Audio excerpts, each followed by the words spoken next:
പിതാവിൻ്റെയും പുത്രൻ്റെയും പരിശുദ്ധാത്മാവിൻ്റെയും നാമത്തിൽ ആമേൻ. ഈശോ മിശിഹായിക്കും സ്തുതിയായിരിക്കട്ടെ.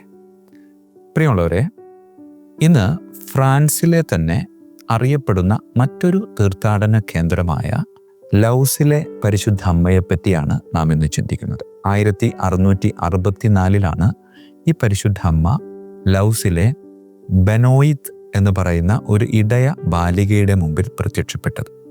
പ്രിയമുള്ളവരെ, ഈ പ്രത്യക്ഷപ്പെടൽ 1664 ആരംഭിച്ചെങ്കിലും ഇത് അവസാനിക്കുന്നത് 54 വർഷങ്ങൾക്ക് ശേഷമാണ്, 1718. അതും അവൾ മരിച്ചതുകൊണ്ട് മാത്രം.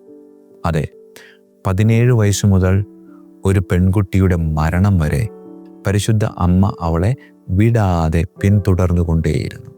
അത് വെറുതെയുള്ള ഒരു ആത്മീയ സാന്നിധ്യമായിട്ടല്ല, ശരിക്കും ശാരീരികമായി പരിശുദ്ധ അമ്മ അവളുടെ കൂടെ നടന്നിരുന്നു എന്നാണ് പറയുന്നത്. പ്രിയമുള്ളവരെ, പരിശുദ്ധ അമ്മയുടെ പ്രത്യക്ഷീകരണങ്ങളിലൂടെയുള്ള ഈ സഞ്ചാരത്തിനിടയിൽ എന്നെ ഏറ്റവും കൂടുതൽ ആകർഷിച്ച ഒരു വ്യക്തിത്വം എന്ന് പറയുന്നത് ഈ ലൗസിലെ ബെനോയിത്ത് എന്ന് പറയുന്ന സ്ത്രീയാണ്. ഈ സ്ത്രീയുടെ ജീവിതം എന്ന് പറയുന്നത് വിശുദ്ധായിരുന്നു. ഈ സ്ത്രീയുടെ ജീവിതത്തിൻ്റെ ദൗത്യം എന്ന് പറയുന്നത് അനേകരെ ഈ വിശുദ്ധിയിലേക്ക് കൊണ്ടുവരിക എന്നുള്ളതായിരുന്നു. ഈ പ്രത്യക്ഷീകരണത്തിൻ്റെ പ്രധാനപ്പെട്ട സന്ദേശം എന്ന് പറയുന്നത് ആളുകളെ പാപത്തിൻ്റെ അവസ്ഥ മനസ്സിലാക്കി പശ്ചാത്തപിച്ച് കുമ്പസാരിച്ച് വിശുദ്ധ കുർബാന സ്വീകരിക്കാനായി നീ പരിശ്രമിക്കണമെന്നാണ് പറയുന്നത്. അവൾ പരിശ്രമിച്ചു. പ്രിയമുള്ളവരെ, അവളുടെ മുമ്പിൽ പ്രത്യക്ഷപ്പെട്ട പരിശുദ്ധ കന്യകാമറിയം അമ്മയെ തന്നെ വിശേഷിപ്പിച്ച ഒരു പേര് എന്ന് പറയുന്നത് പാപികളുടെ സങ്കേതമേ എന്നായിരുന്നു. അതെ, യഥാർത്ഥത്തിൽ പാപികളുടെ അഭയമായി ഒരാലയം പണിയണമെന്നും ആ ആലയത്തിൽ ഏറ്റവും കൂടുതൽ പ്രാധാന്യം കൊടുക്കേണ്ടത് കുമ്പസാരത്തിനും കുർബാനയ്ക്കുമാണെന്നും, അങ്ങനെ ക്ഷമിച്ച് കുമ്പസാരിച്ച് കുർബാന സ്വീകരിച്ച് അനേകം മക്കൾ എൻ്റെ മകൻ്റെ ഹൃദയത്തിൽ ഒരിടം നേടണമെന്ന് പരിശുദ്ധ അമ്മ ആഗ്രഹിക്കുകയും അത് ഇവളെ അറിയിക്കുകയും ആ ഒരാഹ്വാനം ജീവിതത്തിൽ പാലിച്ചുകൊണ്ട് മരണം വരെ അമ്മയുടെ വിശ്വസ്ത അടിമയായി അവൾ ജീവിച്ചു എന്ന് നമുക്ക് നിസ്സംശയം പറയാൻ പറ്റും. പ്രിയമുള്ളവരെ, അവൾ മരണമടയുന്നതിന് മുമ്പുള്ള ഏതാനും ദിവസങ്ങളെ ഒന്ന് ധ്യാനിക്കുന്നത് നല്ലത്.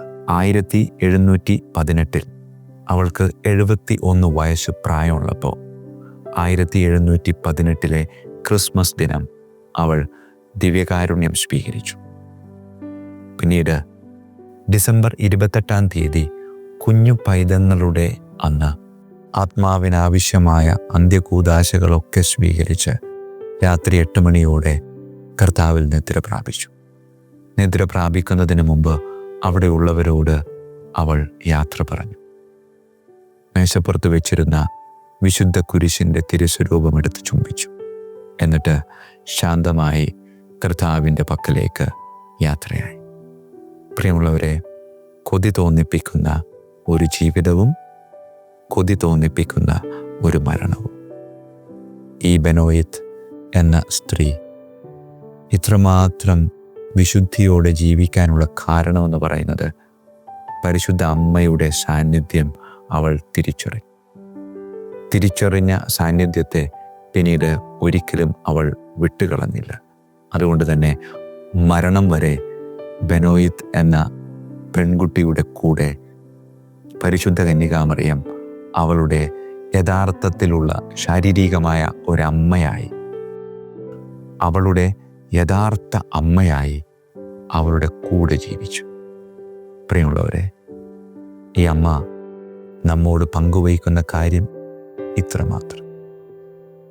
ദൈവാലയം എന്നത് കെട്ടിടത്തിൻ്റെ ഒരു ഭംഗിയോ കെട്ടിടത്തിൻ്റെ ഒരു വിശാലതയോ അല്ല, മറിച്ച് ക്ഷമിച്ച് കുമ്പസാരിച്ച് ദിവ്യകാരുണ്യം സ്വീകരിച്ച് കർത്താവ് യേശു മിശിഹായുടെ കൂടെ ആയിരിക്കേണ്ട ഇടമാണ്.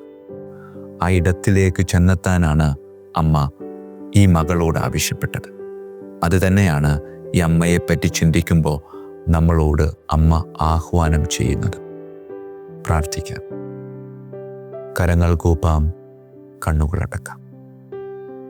കാരുണ്യവാനായ കർത്താവേ, കുമ്പസാരങ്ങൾ ഒരുപാട് നടത്തിയിട്ടും ക്ഷമിക്കാൻ പറ്റാത്ത ചില വ്യക്തികൾ എൻ്റെ ഹൃദയത്തിൻ്റെ കോണിൽ എവിടെയോ ഇങ്ങനെ ഒളിഞ്ഞു കിടക്കുന്നില്ലേ?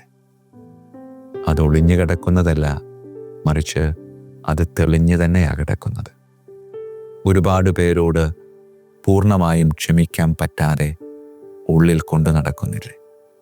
പരിശുദ്ധ അമ്മ പറയുന്നുണ്ട്, നിന്നെക്കൊണ്ട് അത് പറ്റത്തില്ല, പക്ഷേ നമുക്കൊരുമിച്ച് നിന്നാൽ അതെളുപ്പം സാധിച്ചെടുക്കാൻ സാധിക്കും, അതെളുപ്പത്തിൽ സ്വന്തമാക്കാൻ സാധിക്കും. കർത്താവായ യേശു ക്രിസ്തുവേ, നിൻ്റെ അമ്മയുടെ പ്രത്യേകമായിട്ടുള്ള സഹായത്താൽ എൻ്റെ ഉള്ളിൽ ഞാൻ കൊണ്ടു നടക്കുന്ന വിദ്വേഷങ്ങളും വെറുപ്പുകളും എടുത്തുമാറ്റി പൂർണ്ണമായ മനസ്താപത്തോടെ കുമ്പസാരിച്ച് ദിവ്യകാരുണ്യം സ്വീകരിച്ച് വിശ്വാസത്തിൽ ശക്തിപ്പെട്ട് ജീവിക്കാൻ എന്നെ അനുഗ്രഹിക്കണമേ. കർത്താവായ ക്രിസ്തു വഴി ഞങ്ങൾ സമർപ്പിക്കുന്ന പ്രാർത്ഥന കേട്ടരുളണമേ. ആമേൻ. ഈശോ മിശിഹായ്ക്കും സ്തുതിയായിരിക്കട്ടെ.